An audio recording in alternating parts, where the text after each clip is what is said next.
How does this sound for a day job? Instead of a cubicle and desk, you have a 6 million gallon saltwater tank. No annoying clients or customers, just a few tons of killer whale. Yeah, it sounds pretty good, and the success of Shamu and Friends would not be possible without a skilled and dedicated training staff. And our Jenny Day got to fulfill a lifelong dream to see how orca and human work together to create SeaWorld magic.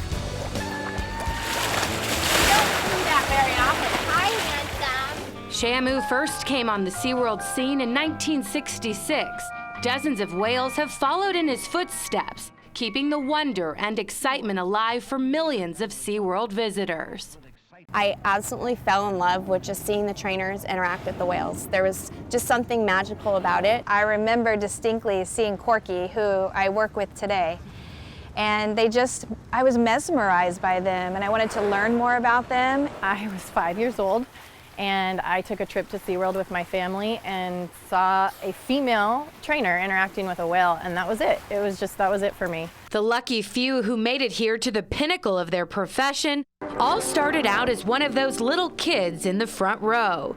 Their deep passion for these animals growing from the minute they saw their first show. I think I was 9 years old. I worked the rest of my life to be here at SeaWorld. Well, growing up, it was such a strong goal that I found out everything that I needed to do in order to become a trainer. So CPR, first aid, scuba, lifeguard certifications, a college degree, and spending time on stage. I did a lot of theater growing up. And they have all learned the reality far exceeds the dream. I'm so incredibly proud of what I've done and what I continue to do. So I would just tell my younger self, you did it. Prepare for the adventure of a lifetime. I would tell my younger self that you will have the best days, some of the best days, and you will have some of the most challenging days working with animals. But at the end of those days, going home and knowing that you're making a difference. You really can do something that you really believe in if you put your mind to it and you put a lot of hard work into it and you put all your passion into it. It's possible. Lindy, Christy, and Missy have all been trainers for nearly 2 decades, part of the generation who did their work going into the water with the whales. It was a different time, and it was a lot of fun, and some of those moments I feel so blessed and so fortunate to have those in my memories. But I think that it's also good that we're moving forward with safety and with research. As the One Ocean show transforms into Orca Encounter, the trainer's role won't change all that much. So there are a variety of different training tools that we do, such as the whistle, which communicates yes to the animals. Everything that we do is based upon positive reinforcement. So when the whales do something that is correct, that we want to see increase in frequency, they're going to hear this whistle, and then they're going to get a lot of attention and love and different rewards for doing that particular behavior. If they do something that we might say, you know what, let's hope that decreases in frequency, we simply draw zero attention to an undesired behavior and we move on. The focus moves away from showmanship to education about their underwater world. I look forward to change. I think there's a lot of growth in change, and there's always something to learn with change, not only for us, but for the whales. It's going to be stimulating for them to do something different. We're going to really be displaying the natural behaviors for our guests. And while that means no more hours spent getting jumps, flips, and twists just right, the relationship between trainer and orca will remain critical going forward. That, and of course, all of that fish. Our largest whale is just under 10,000 pounds and eats just under 200 pounds of fish every single day. They find interacting with us rewarding, and it's fun. Again, much like your pet that wants to interact with you, wants to play with you. For these former fans turned trainers, they know Shamu, and all of the creatures who have followed will forever have a place in history and in children's hearts and dreams. In the 50 years since Shamu first graced the SeaWorld stage, there have been thousands of performances and a number of variations on the killer whale spectacular. But few have matched this latest version of the show that shows in compelling fashion how we are one world, one ocean. Every show at SeaWorld is the product of years of hard work and passion from producers and trainers to the stars of the show. Now, as a little girl, it was my dream to work with animals, so every day I come to work, I am living out that dream.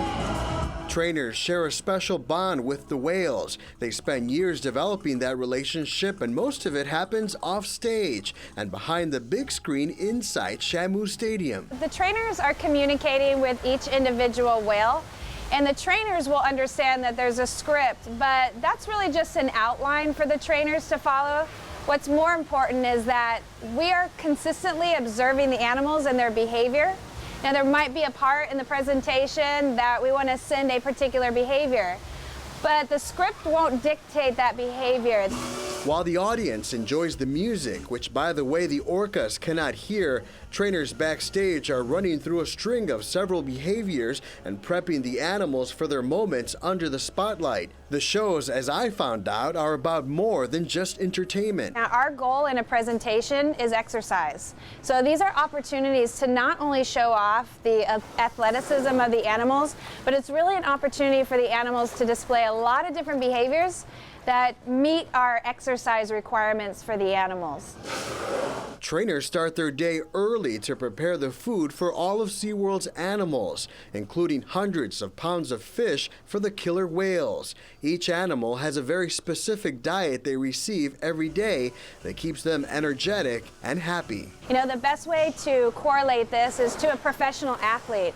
I think most people don't really think about what they're eating and how often they're eating throughout the day. Well, we are thinking about that, just like a professional athlete. We are understanding the nutritional requirements for our animals, and then we are breaking up the amount of food throughout the entire day. Trainers have 30 pounds of fish to reward each orca during a show, but that's not the only type of reinforcement available. We have a lot of secondary reinforcers, which are behaviors or reinforcements that are conditioned, meaning we teach the animals to find other things rewarding, because food is only valuable if the animal is hungry. Those secondary reinforcements include ice cubes, toys, and rub-downs, which seem to be their favorite. Trainers say these massive creatures are very observant and swim to the glass before every show to see all the guests coming in to visit. So I want them to be entertained while they're out there, and I want them to come away from the presentation and seeing these animals with a greater appreciation about the killer whale and learning how they can affect their counterparts in the wild. Shamu, the killer whale, has been an enduring symbol of SeaWorld for the past 50 years, during that time presenting a series of unforgettable shows that have amazed and delighted fans around the world. Well, now that signature experience is changing once again. It's all part of a new exhibition to teach visitors about these incredible creatures. And as Jenny Day explains, it's all part of a brand new breathtaking presentation called Orca Encounter. SeaWorld San Diego is home to 11 killer whales, the largest weighing in at 10,000 pounds. Corky, Kalia, Kasaka, Amaya, Orchid, and Shuka are our females. Ulysses, Keat, Ikaika, Nakai, and Makani are our males.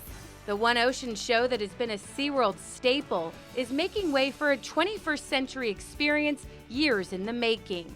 Orca Encounter will feature the same amazing cast of killer whales presented in a whole different way. We'll replace it with a whole new natural looking set.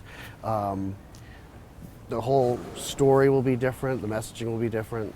The whales live in an enormous 6 million gallon tank full of filtered water from Mission Bay.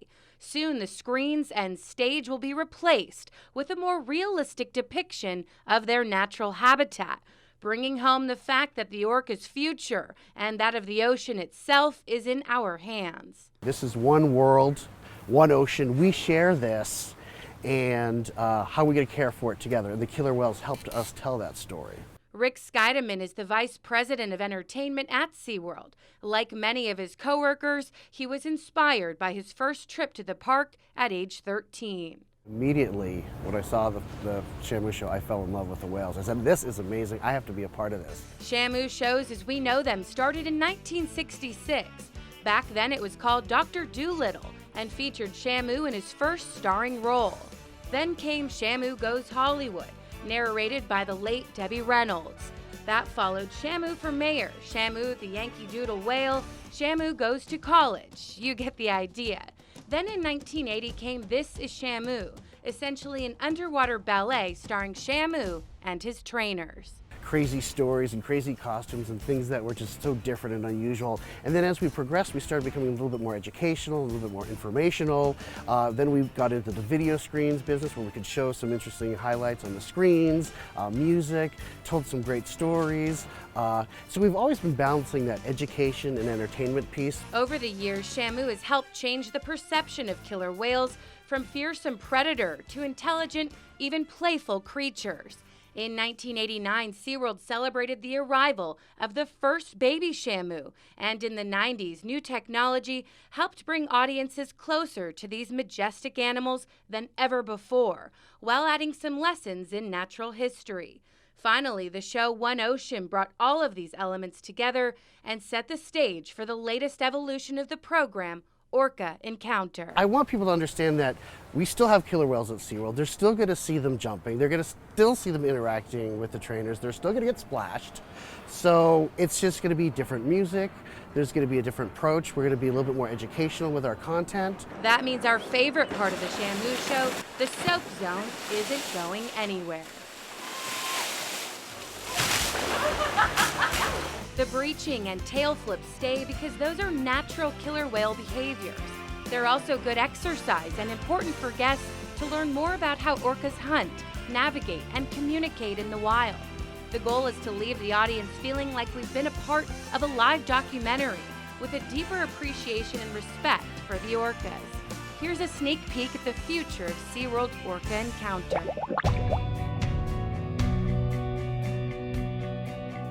The ocean's most powerful predator, like you've never experienced. The all-new Orca Encounter at SeaWorld. Witness dynamic natural behaviors up close. See the whale's story come to life on a giant infinity screen. Hunting techniques, communication and codes, family interaction, natural fun and play. Feel the deep connection between killer whales and our oceans. Get to know them like never before at the all-new Orca Encounter at SeaWorld San Diego. Show producer Teresa Meigi-Bendorf will supervise Orca Encounter. Like so many of the staff, working at SeaWorld is her dream job.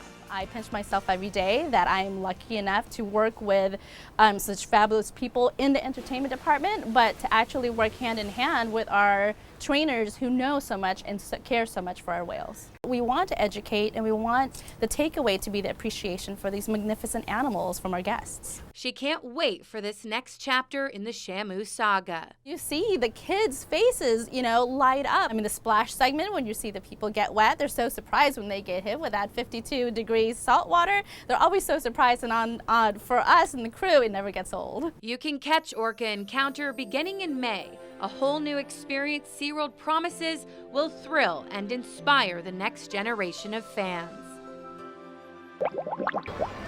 Thank you for joining us for SeaWorld's One Ocean celebration, an inside look at the past, present, and future of one of San Diego's most beloved attractions. We want to thank our friends at SeaWorld for allowing us to bring you this incredible footage and interviews with the people who make the SeaWorld experience come alive. For Jim Patton and the rest of the CW6 News crew, I'm Linda Martin. Thanks for watching.